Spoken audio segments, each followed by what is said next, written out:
E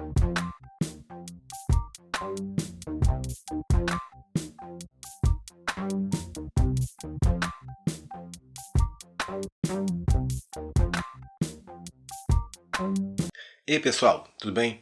Hoje eu vou falar com vocês qual é a diferença entre animação, live action e documentário, e também jornalismo. Por que isso? Muitas pessoas me perguntam assim, qual é a diferença, o que é animação, o que é live action, afinal de contas, o que é ficção. Então eu vou falar um pouco dessas ações para vocês entenderem o que vocês vão querer fazer depois com os seus alunos.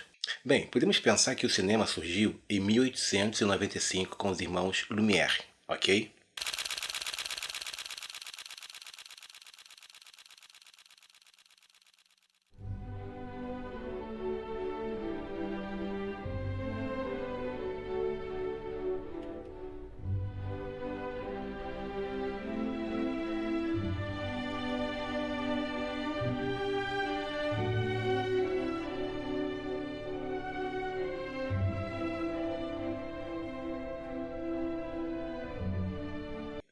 Então, aí existe um tal de anacronismo histórico. O que seria esse anacronismo histórico? Bem, quando os livros são feitos, eles são feitos com a luz, com o entendimento que tem daquela época. Só que depois de alguns anos, outras pesquisas acontecem, outras pesquisas aprofundam e veem que de repente, algumas datas, algumas ações estavam erradas. Só que muitos livros já foram impressos, muitos livros já foram escritos, contados. Então se chama de anacronismo justamente essa questão que era de tipo de conhecimento geral e vem em pesquisas e apontam que estava errado, tinha um equívoco, e aí muda um pouco esse fato.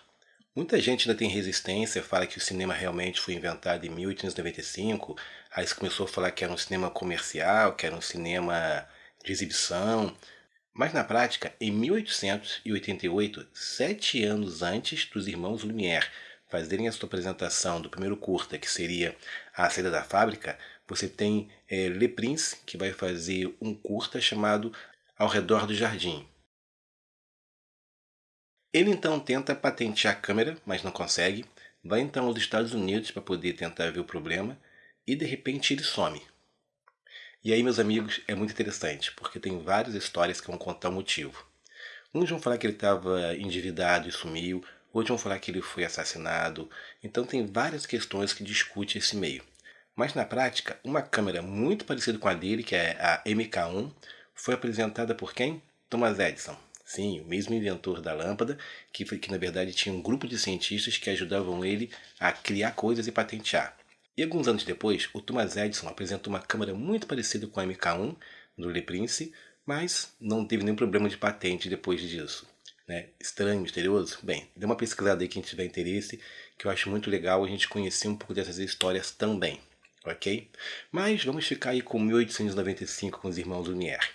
Mas tanto os irmãos Lumière quanto o Le Prince, o que eles fizeram? Colocaram uma câmera parada e a ação acontecia na frente da câmera.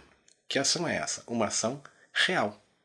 Então era a família do Le Prince ali em volta do jardim, e o dos irmãos Lumière era a câmera parada e a saída da fábrica do pai deles. Ok? Isso a gente pode falar que são os primeiros documentários, porque é uma ação real que eu estou filmando ali naquele momento. Mas o documentário real é a realidade? Então o que eu vejo no documentário é a realidade? Não, não é. O documentário, na verdade, ele é o ponto de vista de uma equipe. Né? O que aquela equipe, diretor e fotógrafo, todo mundo quis apresentar. Vou dar um exemplo, né? Estamos vivendo aí a questão da pandemia, né, da quarentena, e eu posso descer aqui na minha rua de repente e gravar com as pessoas. Por que elas estão na rua? As pessoas vão falar os motivos, as questões dela, mas elas vão falar em cima da minha pergunta. Então, o que eu pergunto que é interessante também. E segundo ponto, quando eu vou editar esse material, eu edito com ponto de vista. Eu quero essa fala, eu quero esse momento. Eu não vou deixar a fala da pessoa durante 3 minutos da explicação dela. Eu vou pegar um ponto que eu acho interessante enquanto diretor e colocar. O enquadramento que o diretor de fotografia vai fazer, como ele vai pegar a fala dele, os detalhes, tudo isso compõe então a linguagem cinematográfica. Então o que se discute hoje é que o documentário não é a verdade derradeira, a realidade. Ela é o ponto de vista de uma equipe, de um grupo. Isso sim que seria o documentário. Em 1896, os irmãos Lumière vão fazer um curta chamado O Regador Regado. Nesse curta, que muitos vão discutir que na verdade é uma tira de jornal que eles pegam, né, da área impressa e vão reproduzir no cinema, então seria o primeiro filme de ficção. Qual a diferença? Nesse curta, você tem atores representando uma ação. Então não é a realidade que eu estou vendo. Então convidei os atores, conversei com eles, marquei a cena, você vai estar regando, você vai pisar aqui, você vai entrar. Então ali é uma encenação.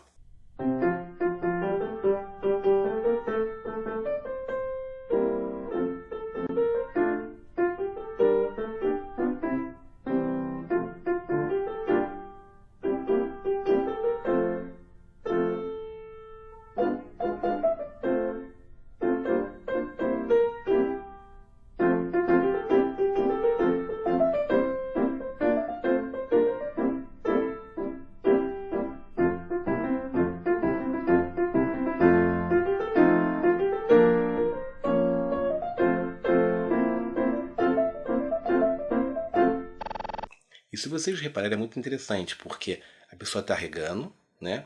O garoto vai entrar desse ponto, parar, olhar, pisar na mangueira. Quando o senhor viu que não tem água e molhou ele, em vez do garoto fugir para o mesmo lado que ele entrou, ele foge para dentro da tela. Por que ele foge para dentro da tela? Justamente porque a câmera estava parada, tinha que mostrar o senhor indo pegar o garoto, reclamava com ele, né, dava uns tapas naquela época, e pronto, andava até a frente da tela. Porque o mais lógico é ele pisar, entrar na tela, pisar e sair pelo mesmo lado. Mas ele não teria como fazer a questão da edição naquela época, ok? Então, documentário é um ponto de vista de uma realidade, são pessoas reais são pessoas reais, né, falando de assuntos da vida deles. E o live action, né, seria uma encenação com atores, onde eu vou criar um script, criar um roteiro e ensaiar com esses atores para eles poderem então encenar e fazer então a dramatização, ok? E aí fica a animação. O que seria animação, meus amigos? A animação é um universo à parte, tá? Então tem várias técnicas de animação, né? A mais conhecida do desenho, lá, de você desenhar, cada imagem diferente da outra, para dar sensação depois de movimento, tá? Mas tem as coisas mais simples, a gente está falando aqui de uma coisa educacional. E fazer uma animação na escola é quase impossível, porque você tem que se dedicar, você tem que ter tempo. E vamos só lembrando, tá? No cinema, para você ter a ilusão de movimento, na verdade, a imagem do cinema é parada. O que cria a ilusão de movimento é o nosso cérebro.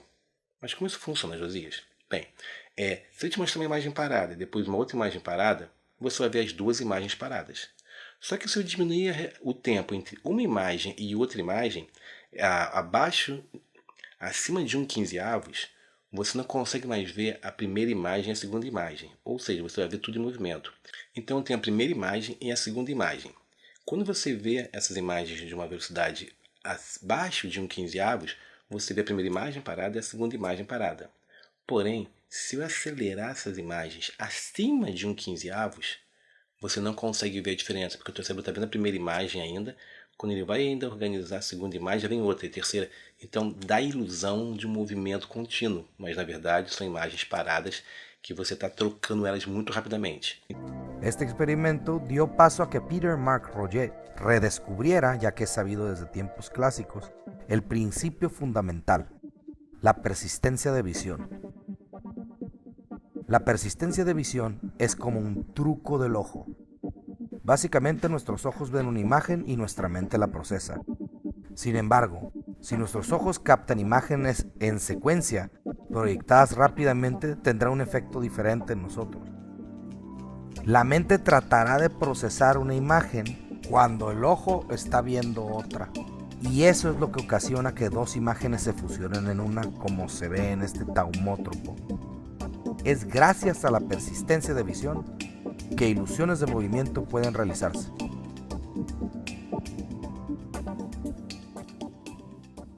Então no cinema seriam 24 quadros por segundo, né, para dar essa ilusão do movimento. Mas na prática são 48 quadros por segundo, porque eu gravo 24, mas eu repito o mesmo frame 2 vezes, tá? E ao repetir então, eu consigo aumentar a velocidade e aumentar essa sensação de movimento, ok? Na televisão já são 30 quadros por segundo, tá? Ah, José, isso é muito técnico, não entendi nada. Tá, isso aqui é só pra gente poder entender que na animação, se eu desenho, eu tenho que desenhar uma pessoa com a mão aqui, depois com a mão aqui, depois com a mão aqui. Então eu vou ter que fazer isso 24 vezes para dar um segundo, ou seja, para dar sensação de movimento. De movimento fluido, claro, né? Então por isso que eu falo que a animação clássica é complicada. Ah, então não se pode fazer animação na escola? Pode e deve. Então eu vou mostrar para vocês alguns exemplos bem interessantes de animações feitas em escola. Dá uma olhadinha.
Meados da década de 60, no interior do município de Brunópolis, havia uma família de agricultores, assim como muitos ali na vizinhança.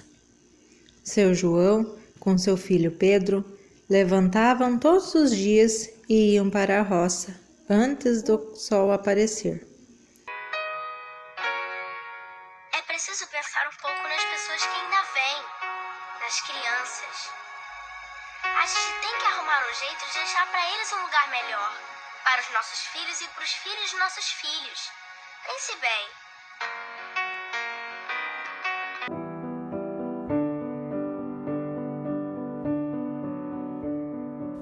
A chuva cai, os telhados estão molhados, os pinos escorrem pelas vidraças, o céu está branco, o tempo está novo, a cidade lavada.